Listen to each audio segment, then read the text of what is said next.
जब भारत में ईवीएम यानी इलेक्ट्रॉनिक वोटिंग मशीन नहीं थी तब कैसे होती थी वोटिंग, और जब ईवीएम आ गई तब कितना बदल गया वोटिंग का तरीका, जानिए इस वीडियो में। साल 2004 तक भारत ने ईवीएम को अपनाया नहीं था।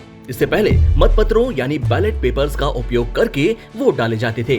अलग अलग बॉक्स होते थे, वोटर अपनी पसंद के बॉक्स में बैलेट पेपर डाल देते थे।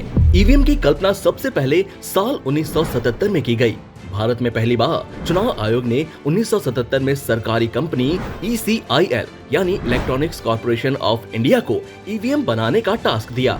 1979 में ECIL ने ईवीएम का प्रोटोटाइप पेश किया, जिसे 6 अगस्त 1980 को चुनाव आयोग ने राजनीतिक पार्टियों को दिखाया। इसके बाद मई 1982 में पहली बार केरल में विधानसभा चुनाव ईवीएम से कराए गए।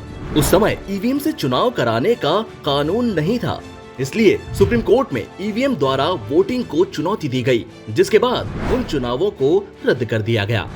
भारत में साल 2004 में ईवीएम से चुनाव हुए। देश में 14वीं लोकसभा के चुनाव में ईवीएम का इस्तेमाल हुआ। मतदान केंद्रों पर 17,50,000 से ज्यादा मशीनें रखी गई। 2004 के बाद से सारे चुनाव ईवीएम से हो रहे हैं। एक ईवीएम 2 यूनिट से मिलकर बनती है, पहली कंट्रोल यूनिट और दूसरी बैलेटिंग यूनिट। दोनों यूनिट 5 मीटर लंबी केबल से जुड़ी होती है।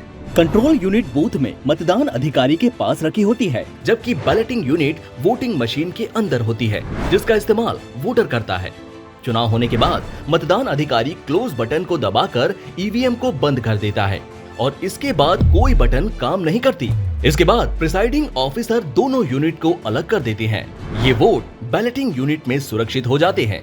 इसके बाद काउंटिंग के वक्त ईवीएम का रिजल्ट बटन दबाते ही इसमें पड़े मत डिस्प्ले हो जाते हैं। सारी मशीन के मतों को कैलकुलेट करके चुनाव का फाइनल रिजल्ट दिया जाता है।